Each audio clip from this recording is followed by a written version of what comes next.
Oh, hi. I'm Therese Mayer. I was just reading The Giving Tree by Shel Silverstein. You know, I love that book. I loved that book as a kid, and I love that book now. Its themes still resonate with me. I think it's a universally liked book. It'd be something great to make into a play. For the next 10 minutes, I'm going to talk to you about adapting children's books into plays, how you should go about it, the process behind it, and just what makes an adaptation successful. In recent days, there are hundreds of adaptations all around us. More recently, we've seen trailers for Cloudy with a Chance of Meatballs and Where the Wild Things Are, both classic stories from our childhood recently adapted into films. So why did these titles catch our interest? Perhaps it's because they were so beloved by us as kids, and now that we're grown-ups, there's something we want to latch onto. From my understanding, the same thing is true with plays. Whether we're a kid and have just read Where the Wild Things Are for the first time, or whether we're adults, the familiar intrigues us. So why adaptations? Theater companies want to sell tickets, and familiar titles bring in crowds. Over the summer, I was in the first show of Children's Play Shop, Penny and the Magic Medallion. I noticed firsthand that both children and adults alike were most interested in the last show of the season, The Berenstain Bears on Stage. I knew exactly why, too. Everyone knows and loves the Berenstain Bears books. Over my time here at JMU, I've had the opportunity to be in 3 great book-to-stage adaptations: Lily's Purple Plastic Purse, The Velveteen Rabbit, and Wind in the Willows. I've also been in 2 folktale adaptations, The Fisherman and His Wife, and Jackie's Magical Beanstalk. All these shows have taught me that audiences get excited for cherished books in stage form. Most children's books have a clear plot, a beginning, middle, and end. Oftentimes, the protagonist has to overcome an obstacle, such as escaping the clutches of the Wicked Witch of the West in The Wizard of Oz, or defeating a bully in The Berenstain Bears. Children's books make for great adaptations, because many times there is a driving force that moves the protagonist to do things. This makes for exciting action. The adaptation process. Find a story that you are passionate about, but also one that will work well on stage. I've both spoken with and read the opinions of playwrights, and they are all of the same mindset that being true to the original work is of the utmost importance. This doesn't mean that playwrights shouldn't feel free to add their own spice to the works, but they should do this while keeping the basic intention and the basic story in mind. Otherwise, why adapt in the first place? Sarah Savage, a young playwright, encountered success when she adapted Silverstein works in Where the Sidewalk Ends. Sarah told me that her biggest fear was keeping the reverence for the original work, but still not being afraid to pull it apart and make it her own. She said this is what was the most tricky. I was also extremely fortunate to have gotten the chance to speak to playwright Joe Robinette, who has written successful adaptations such as Charlotte's Web, The Lion, the Witch, and the Wardrobe, and Stuart Little, among many others, and is currently adapting the film A Christmas Story into a musical.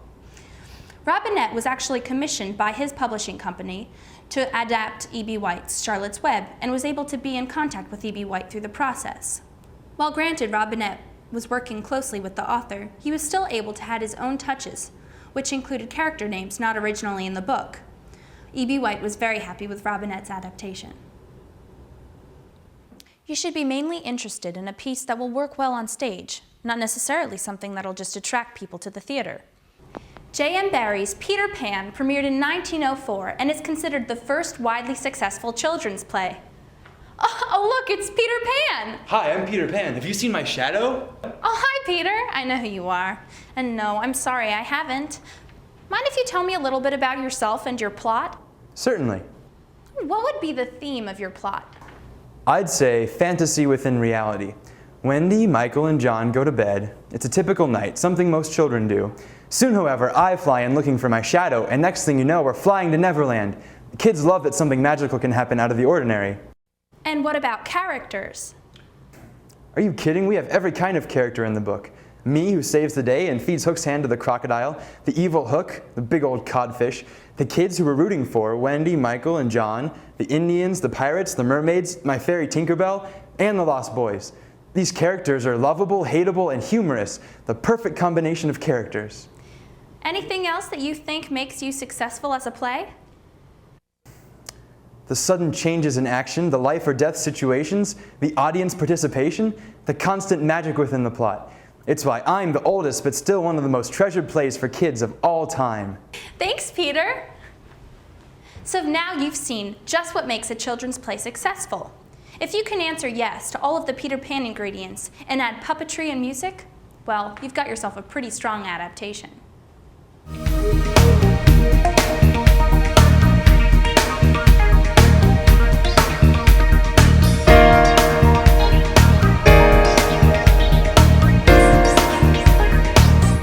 The do's of adapting. Do search for a deeper meaning within the story. Find themes that could possibly resonate with adult audiences, while also using the themes that kids know and love. Take, for example, Sarah Savage's adaptation of Where the Sidewalk Ends. In rereading Silverstein's poems as an adult, one can discover themes that one didn't find as a child. Themes of loss, love, and loneliness. It can be really heartbreaking, but this is what Sarah Savage did. She took all of these works and made it a sort of children's theater play for adults. Do write for your own entertainment. As you're writing, ask yourself, is this funny? Am I entertained? This is what playwright Joe Robinette does as he's writing his scripts. Same goes for British playwright David Wood, who's written successful adaptations of the BFG and other Roald Dahl stories. The don'ts of adapting. Don't dumb down the script for the audience. This is a general rule for playwriting for young audiences in general. Kids are smart and know when they're being talked down to. Just because they're little people doesn't mean they have little minds. Also, try to avoid the mushy stuff. Kids hate it when they see romance on the stage. For example, when I was in Fisherman and His Wife, every time I would kiss my husband on the cheek on stage, this was written into the script, the whole audience would erupt in a ew. Also, don't adapt anything that's already been adapted. No one's going to publish you if it's already been done, so do your research first. And finally, check to see if the work is copyrighted, and if it is, get the rights. Never start an adaptation unless you know that the copyrights can be sustained. In every copyright deal, the publisher owns the copyright, and the author gets a certain percentage of the sales, meaning if someone needed the rights to a play, they would have to obtain them through the publisher. It's important to make sure you can get the rights to adapt a book into a play before you embark on the adaptation. The easiest way to get around this is to use something that's in the public domain. Anything written by an author whose death was over 70 years ago. Most fairy tales, myths, and legends are in the public domain and are free to be used by you to be adapted however you want. It's a lot easier for a larger, well-known publishing company with a good reputation to attain the rights to a novel or short story than it would be for a lesser-known playwright. Take Joe Robinette, for example. At the time he adapted Charlotte's Web, he was already a well-known playwright and was commissioned by his publishing company to write the adaptation. Successful playwrights kind of have it easy. They can request works that they wish to adapt, and their publishing companies will attain the rights for them. The opposite is true in Sarah Savage's case. Savage never actually received the rights to Silverstein's works before adapting them into Where the Sidewalk Ends. She was basically banking on the fact that the theater was small and the production would slip under the radar, which it actually did. She did not foresee being the play as much of a success as it was. This is bad because it can't be widely distributed because she never attained the rights. Fortunately for Sarah, she adapted the play for her own benefit and not for commercial gain.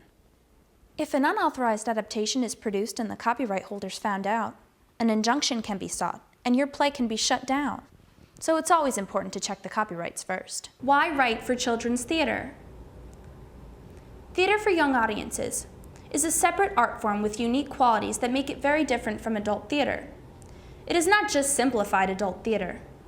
It has its own dynamics and its own rewards. Quality children's theater is useful because it opens the door for kids to a world of excitement and imagination. Just as children's books appeal directly to the world of children, their pleasures, fears, and experiences, so too should children's theater. The audience itself is very different too, for a number of reasons. Children enjoy being active participants rather than passive spectators. Young people also often become overexcited and instantly react to a twist in the plot. Children will also let you know when they're bored. If any of you watching have been involved in performing for young audiences, then you know what I mean. All of these things are what I love about children's theater and why I would want to write for them. the most awesomely challenging and most rewarding audience to entertain. And so there you have it. Thank you so much for joining me today.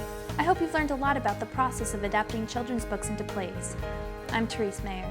Have a great day.